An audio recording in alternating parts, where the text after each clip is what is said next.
Alright, so if you're into DIY solar, or maybe you're decking out an RV, you know the deal. At some point, you're going to have to connect batteries in parallel to get more juice. So let's get right into it, because doing this the right way, well, it's not just about making sure the lights come on, it's about being safe. You've heard this a million times, I'm sure. Positives to positives, negatives to negatives. It sounds so basic, right? Almost like the first rule of electricity you ever learn. Just hook up the matching colors and you're all set. It's what pretty much every online tutorial tells you to do. But here's the thing. What if that simple, easy way is actually the wrong way? Because that little piece of advice leaves out some huge details. Details that can lead to your batteries wearing out unevenly, fuses blowing left and right, or, and I'm serious here, a major fire hazard. The most common method has a huge hidden flaw. Okay, so first, let's just cover the theory really quick. When you hook up batteries in parallel, your voltage doesn't change. So a 12-volt system stays a 12-volt system. What does change is your capacity, your amp hours. So if you take two 100 amp hour batteries, boom, you've got a 200 amp hour battery bank. Simple enough. Now, in a perfect world, this setup is like a perfect team. When you turn something on, every single battery is supposed to pitch in its exact equal share of the power. You know, a beautiful, balanced system where no one battery is doing more work than the others. But that's only in a perfect world. So how does that perfect dream fall apart? Well, it usually starts with the most popular method you see all over the internet, what we call daisy chaining. It looks easy, but this is exactly where that perfect theory hits a wall, hard. On the one hand, you've got the expectation, perfect, equal sharing. But with the daisy chain, the reality is not so great. It all boils down to one word, resistance. See, electricity is kind of lazy. It always takes the path of least resistance. In a daisy chain, the shortest, easiest path for the electricity is to the first and last batteries in the line. And what does that mean? It means they do all the heavy lifting, they wear out faster, and the lifespan of your entire expensive battery bank gets cut short. So it's not just one little issue.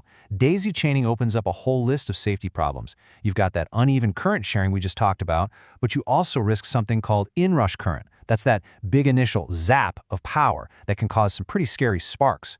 Plus, this kind of setup can totally overwhelm a battery's little internal brain, the battery management system, or BMS, which is there to protect it. This is exactly why you need a fuse on every battery, something this method completely ignores. So if daisy chaining is a bad idea, especially if you're pulling a lot of power, what's the fix? Well, let me introduce you to the hero of our story, the Busbar. This is what the pros recommend. So what the heck is a Busbar? Don't worry, it's not as complicated as it sounds. It's really just a solid, thick metal bar, usually copper, that acts as a central meeting point for all your wires. And its genius is in its simplicity. It lets you connect every battery to one spot using wires that are all the exact same length. Let's put them head to head. It's pretty clear, right? A daisy chain gives you unequal wires and uneven current. But a busbar forces everything to be balanced. Since every single wire is the same length, the resistance is identical for every battery. That means the lazy electricity has no choice but to spread out evenly. And that is the key to a safe system that will last you a long, long time. Now, even with a busbar, you're not totally out of the woods yet. This next part is absolutely non-negotiable, no matter what method you're using. You've got to use the right wires and the right fuses. Think about your wires like a water hose. If the hose is too skinny, you're not going to get much water through, right? Same idea here. Your wires have to be thick enough to handle all that current without losing power, which we call voltage drop. The goal is to keep that power loss under 3%. Just hop online, use a wire gauge calculator, and it'll tell you exactly what size you need.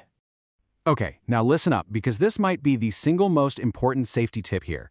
Every single battery needs its own fuse. Seriously. Do not skip this.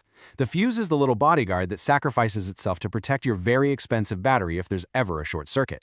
A good rule of thumb, pick a fuse that's rated for about 125% of your battery's max continuous current. All right, we've covered a ton of ground, so let's boil it all down into one simple, actionable checklist. If you just follow these steps, you can be sure you're building a system that's both safe and efficient. Before you even think about touching a battery terminal, you gotta gear up. I'm talking insulated gloves, eye protection, the works, and make absolutely sure the system is dead, no power. Disconnect your solar panels, your inverter, everything, and have those correctly sized fuses right there ready to install. Okay, ready? Here we go. Step 1. Before you connect anything, make sure all your batteries are at the exact same voltage. This is critical. Step 2. Choose your method. And like we said, for anything high current, bus bars are the only way to go. Step 3. Size your wires and install a fuse on the positive cable of every single battery. Step 4. When you're ready to hook them up, here's a pro tip. Connect all the negative terminals first. This just helps prevent accidental sparks. Step 5. Go back and double-check every single nut and bolt. Make sure they're all tight. And finally, step 6 and 7, power it up and then keep a close eye on your monitor to make sure everything's running smoothly and staying balanced. So look, the main takeaway here is that doing this the right way is about so much more than just copying a diagram you saw online. It's about actually understanding what's going on with the electricity so you can protect your gear, your investment, and most importantly, yourself. Taking a few extra steps and a little extra time to do it right, is it worth the peace of mind? Absolutely.